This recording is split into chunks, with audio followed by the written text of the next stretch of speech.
Mesdames et messieurs, merci de votre fidélité. Vous êtes les bienvenus dans ce journal. Donc voici le sommaire.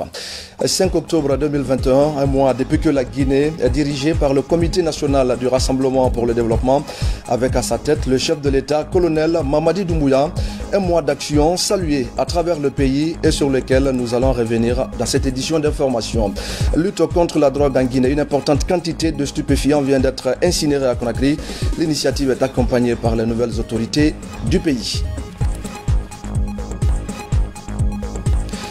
Et enfin, c'est aujourd'hui la journée internationale des enseignants. L'initiative vise à défendre les droits de la corporation. À Conakry, les enseignants plaident pour l'amélioration de leurs conditions de vie et de travail. Et moi donc, jour pour jour, le Comité national du Rassemblement pour le développement préside aux destinées de la Guinée. Un mois d'engagement au service du développement, de la promotion de la paix et de la bonne gouvernance.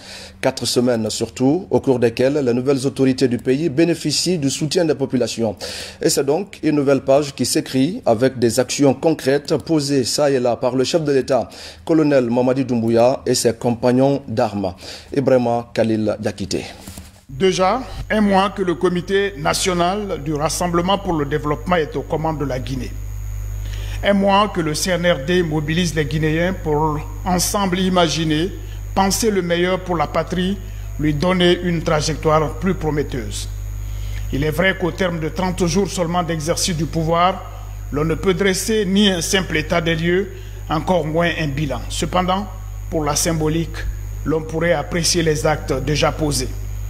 Ainsi, l'on aura enregistré la libération de plusieurs prisonniers, dont certains politiques, la réduction des prix du carburant à la pompe, le rétablissement chez les fonctionnaires des 5% initialement prélevés sur leur salaire, la réouverture des frontières avec les voisins, les cérémonies de recueillement sur les lieux mémoriels, les journées de concertation nationale. Ces actes, dans l'immensité du chantier de la transition, répondent à bien des égards à la soif de liberté et de justice, de mieux-être des populations. Les journées de concertation, pour ne citer qu'elles, auront offert l'opportunité aux forces vives de mettre des mots sur les peines des populations, d'exprimer les attentes du peuple. Ces mêmes journées de concertation nationale ont été une tribune pour les nouvelles autorités de décliner les grandes lignes de leur projet de société. Le colonel Mamadi Doumbouya l'affirme et le redit. Il souhaite que la Guinée se réinvente un nouveau destin. Il veut ressouder les liens, retisser le tissu social, redonner à l'unité nationale et à la réconciliation tout leur sens. L'armée guinéenne veut refonder l'État en assignant une nouvelle mission, une éthique nouvelle, des valeurs nouvelles à l'administration et aux commis de l'État, afin qu'une fois pour toutes, il soit au service exclusif du citoyen, quelle que soit son origine ou sa condition sociale. Le CNRD promet de lutter contre la corruption. Le discours à la nation du président de la transition, le 2 octobre 2021, en a jeté les bases. Un organe de contrôle et de moralisation de la gestion publique sera mis en place. Un audit des comptes publics sera effectué. Sur les autres missions de la transition, le chef de l'État cite la rédaction d'une nouvelle constitution, la réforme du système électoral, la refonte du fichier électoral et l'organisation d'élections libres, crédibles et transparentes. Des travaux d'Hercule qui campent bien la panoplie de la demande sociale, de la forte demande sociale. Mieux, ce diagnostic du CNRD projette de la Guinée l'image d'un grand corps malade qui attend de se faire une thérapie de choc.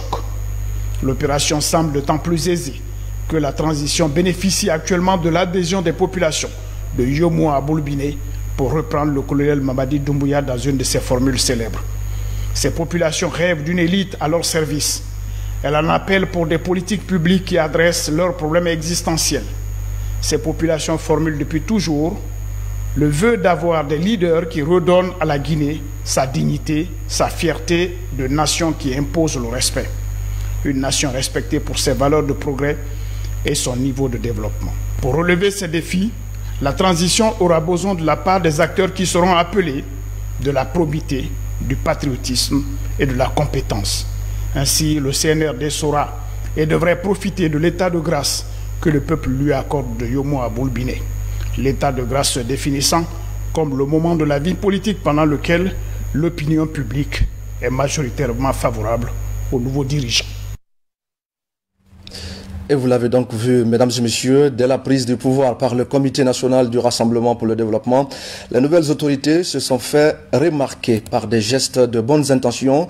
La réouverture des frontières, la baisse du prix du carburant sont autant de décisions qui annoncent la rupture et qui rassurent les populations. Alpha Isiagaba. Depuis la réouverture des frontières, les activités s'intensifient dans cette unité de fabrication et d'exportation de farine. Des dizaines de camions serrés chaque jour pour l'embarcation et le transport des produits vers les pays voisins. L'affluence était rare dans la zone pendant plus de 12 mois. Aujourd'hui, avec la décision des nouvelles autorités, c'est un grand espoir qui renaît chez ces opérateurs économiques. Aujourd'hui, merci aux nouvelles autorités, parce qu'il faut rappeler que depuis la fermeture des frontières, on tournait au ralenti. Parce que tout à l'heure, vous avez pu visiter, nous avons 5 lignes et on tournait avec 2 ou 3 lignes. Maintenant, vous avez pu le remarquer, on tourne avec toutes les 5 lignes qui tournent 24 heures sur 24, 7 jours sur 7. Dans cet autre magasin de stockage, les activités étaient au ralenti toute la période de fermeture des frontières. Aujourd'hui, l'espoir se dessine, les frontières sont réouvertes et les activités reprennent progressivement. Le salut vient du président colonel Mamadi Doumbouya. Vraiment, c'est l'occasion de remercier, de saluer la décision de la réouverture des frontières, parce que grâce à cela, nos clients de l'extérieur du pays sont vraiment rassurés et même les commandes ont repris.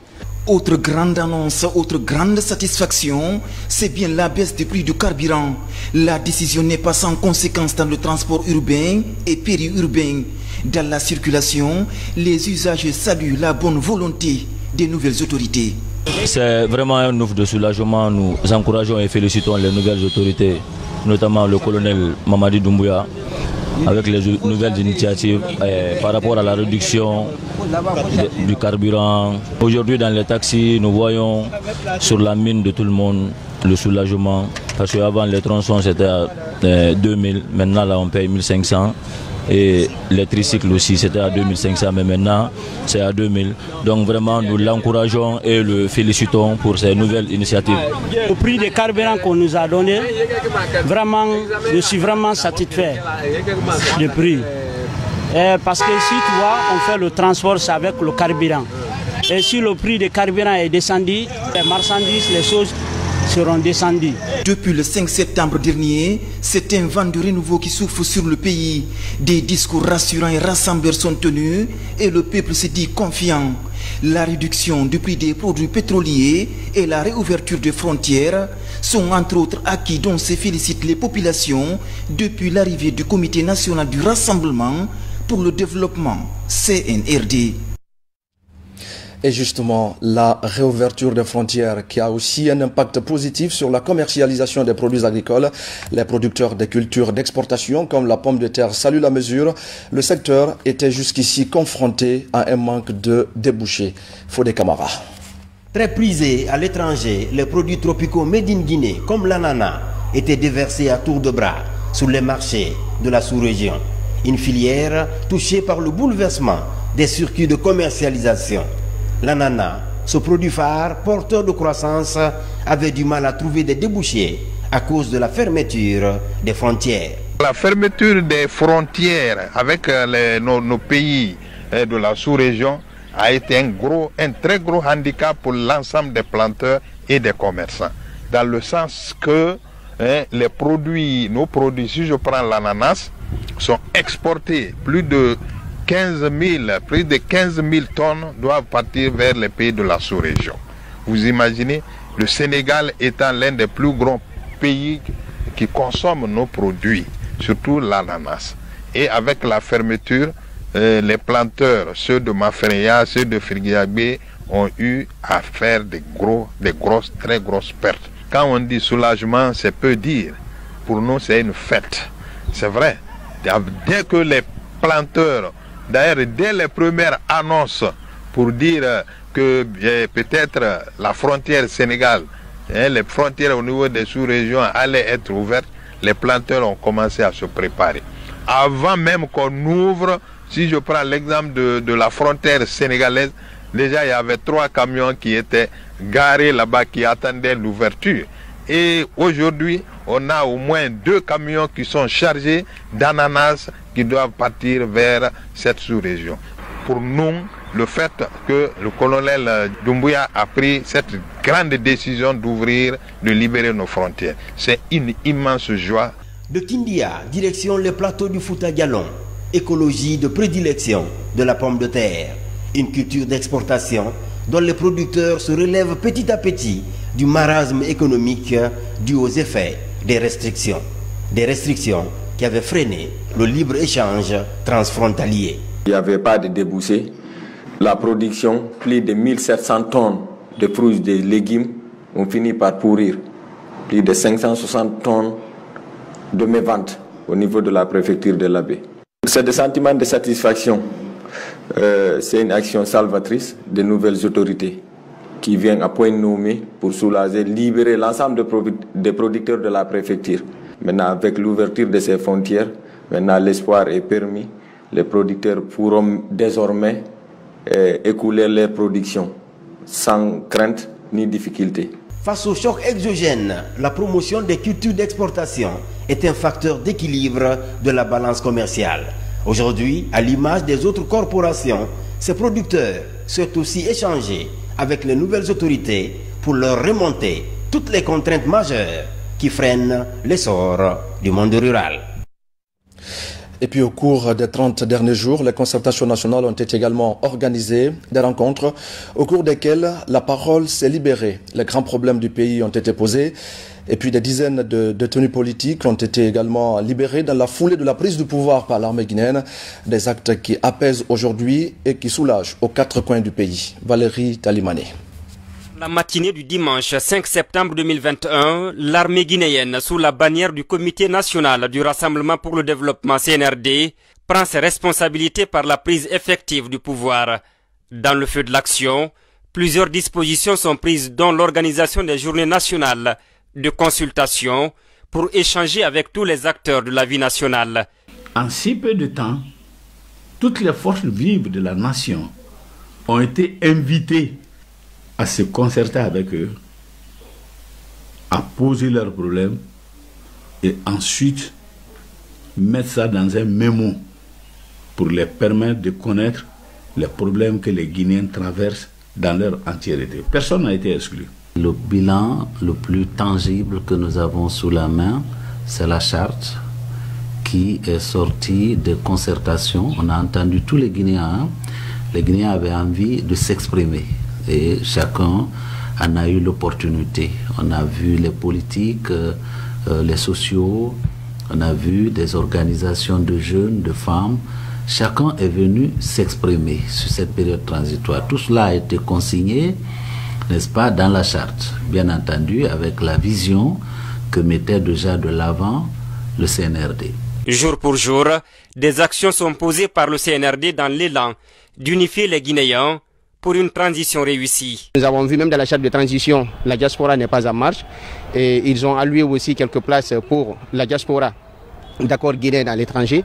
C'est pourquoi aujourd'hui nous sommes là pour l'accompagner afin que la transition se passe dans les meilleures conditions, que ce soit une transition inclusive et apaisée. Et en plus de tout ce que nous sommes en train de voir de l'autre côté, on se pose la question parce que les aspirations profondes des citoyens guinéens aujourd'hui, comme indiqué dans les différents discours d'ailleurs, c'est la refondation de notre État. C'est de faire de telle sorte que nous puissions définir les grandes lignes de notre pays, que nous puissions bouger sur une nouvelle base. Autre fait marquant de ce premier mois du CNRD à la tête de l'exécutif guinéen, la remise des 5% auparavant prélevés sur les salaires des fonctionnaires.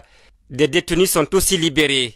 Tout un cocktail pour soulager le panier de la ménagère, mais aussi promouvoir les libertés fondamentales. C'est la décision qui a été prise par le CNRD du fait de revenir sur les 5% qui avaient été prélevés par le gouvernement de l'alors suite à la couverture sanitaire universelle. Nous nous en sommes réjouis, nous nous sommes dit que ça commence bien. Parce que ces privations de liberté et les décisions de justice qui étaient rendues en la matière nous coupaient le sommeil. Personnellement, en tant que bâtonnier, j'étais quotidiennement interpellé et sur la presse. Progressivement, l'espoir renaît chez les Guinéens. Le regard est désormais orienté vers l'application des principes et valeurs de la charte de transition. Et justement, les détenus qui ont bénéficié hier soir de la grâce présidentielle ont recouvré leur liberté.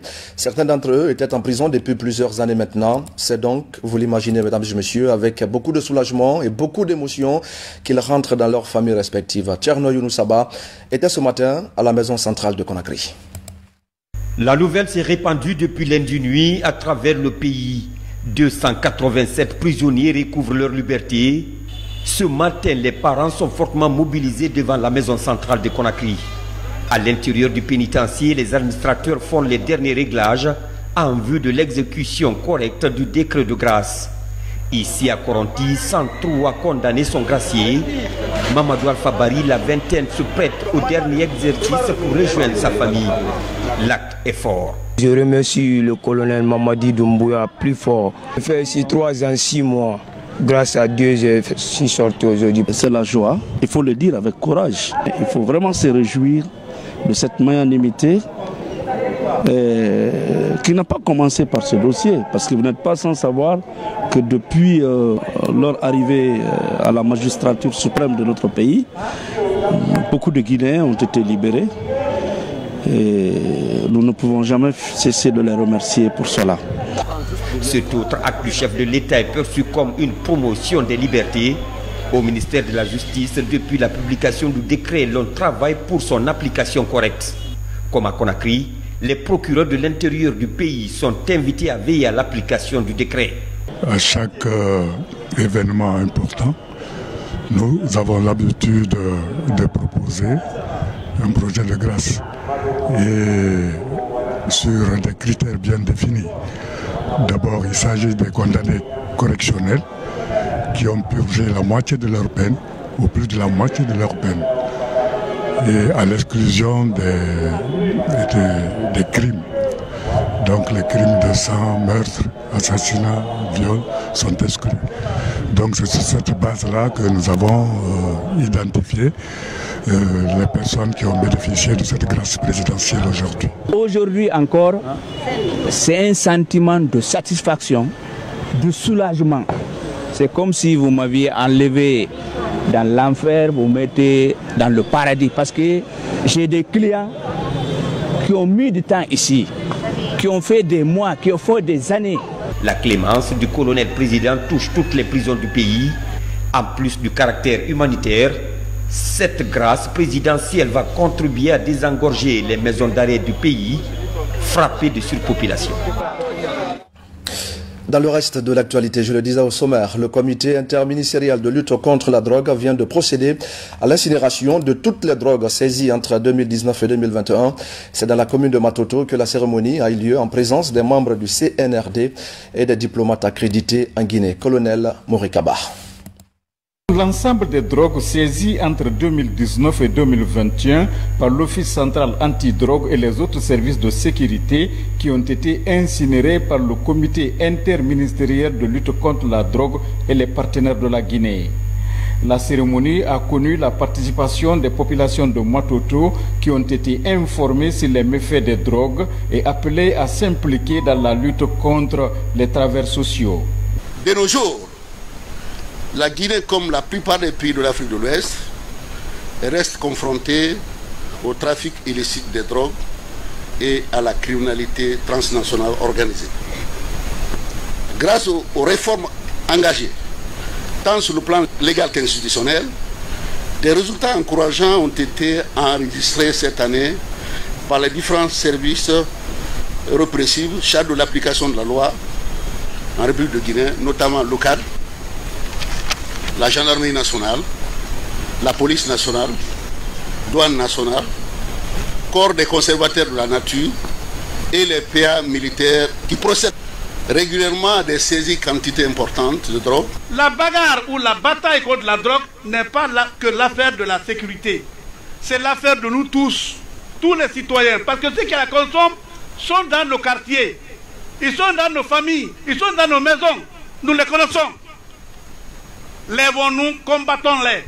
Ceux qui la combattent sont à aider la sécurité. Les magistrats s'engagent à lutter farouchement, efficacement contre la drogue et l'usage de la drogue. À peine arrivé au pouvoir, le Comité national de rassemblement et pour le développement fait déjà de la lutte contre la drogue une de ses priorités. C'est pour moi un insigne honneur et une fierté de venir avec mes camarades représenter Monsieur le Président du CNRD, le Président de la République, chef de l'État, commandant en chef des forces armées, Son Excellence le colonel Mamadi Doumbouya. Je saisis donc cette occasion pour exprimer nos remerciements à tous les services saisissants et réaffirmer la volonté du chef de l'État et sa détermination à faire de la lutte contre la drogue une de ses priorités. Nous remercions les partenaires techniques et les États amis à continuer à assister notre pays dans cette lutte contre la drogue. La Guinée est engagée dans la lutte contre la drogue et le crime organisé à travers le secrétariat général des services spéciaux. À ce titre, les hommes du colonel Moussa Keboro, appuyés par les autres services de sécurité, sont très actifs pour l'éradication de la pratique des drogues en Guinée. Comment lutter contre les faux médicaments? Comment protéger les populations des risques liés à la consommation des produits contrefaits? Deux questions au centre des préoccupations à Conakry. Le ministère de la Santé et ses partenaires s'organisent pour mieux combattre la commercialisation et la consommation des médicaments par terre. Mounir Bari pour le compte-rendu. La brigade Médicrime est une structure de répression contre la commercialisation, la consommation et la distribution des faux médicaments. Ces acteurs de la police, de la gendarmerie et de la douane renforcent leur capacité pour poursuivre les opérations sur le terrain. La brigade Médicrime est née de la convention qui porte son nom Médicrime, qui est une convention internationale dédiée à la lutte contre la contrefaçon des médicaments, des produits de santé en général et les infractions similaires. Le médicament est un poison. Entre le poison et le médicament, c'est une question de dose. Ça, c'est depuis classique. Vous pouvez avoir un bon médicament. S'il est mal utilisé, il devient dangereux. Le médicament est bon. S'il est mal conservé, il devient dangereux. Donc, les risques sont directs sur la santé publique, comme ils sont aussi d'ordre économique. Dans la dynamique de réglementer le secteur pharmaceutique et lutter contre l'anarchie, le ministère de la Santé a fait beaucoup d'efforts. Au regard des efforts consentis par la brigade Médicri, malgré la modicité des moyens et des conditions difficiles de travail, je reste convaincu que les participants ici présents sauront répondre à nos attentes. Pour ce qui concerne le ministère de la Santé, vous pouvez d'avance être rassurés de notre appui total, car la lutte contre le marché illicite et les faux médicaments est un axe majeur de notre politique nationale de santé.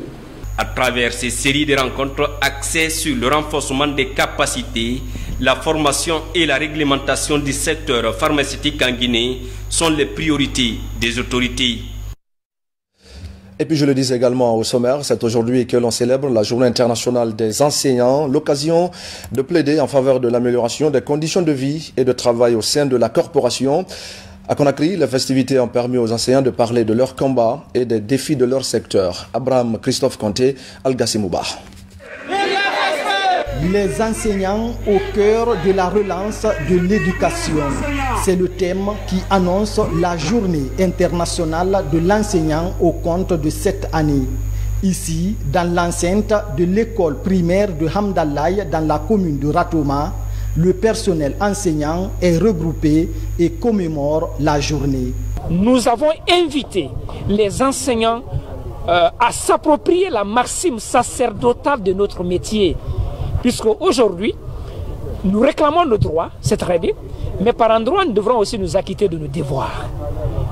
Puisque c'est l'accomplissement des devoirs qui engendre le droit. Aujourd'hui, certains enseignants se rendent coupables des antivaleurs qui ruinent le fonctionnement réel de nos systèmes éducatifs. Cette journée devrait apporter un soutien considérable aux actions transformatrices en faveur d'une éducation inclusive pour tous, mais également des recommandations, des normes applicables à la formation des enseignants et leur perfectionnement. Nous disons un personnel enseignant fort pour des sociétés durables. Et ça met en lumière l'importance d'un système éducatif de qualité pour le développement d'une société. Donc c'est pourquoi on dit tant vaut l'école, tant vaut la nation.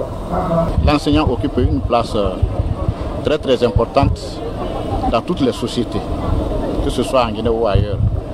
Et ce sont des personnes qui s'investissent dans l'anonymat pour construire la nation à travers la formation des futurs cadres. La journée internationale de l'enseignant a été instituée le 5 octobre 1994 par l'UNESCO afin d'honorer la corporation.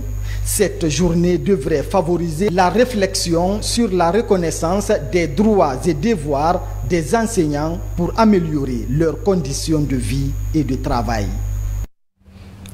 Protection de l'environnement, une organisation de la société civile vient de lancer la première conférence nationale sur le climat. C'est sa contribution pour un changement de comportement face aux nombreuses agressions perpétrées contre la nature dans notre pays. Amadou Touré.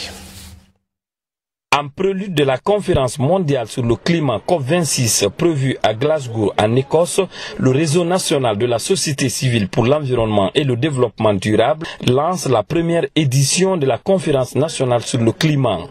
Elle est placée sous le thème « Quelle perspective pour le bois énergie ?» en Guinée.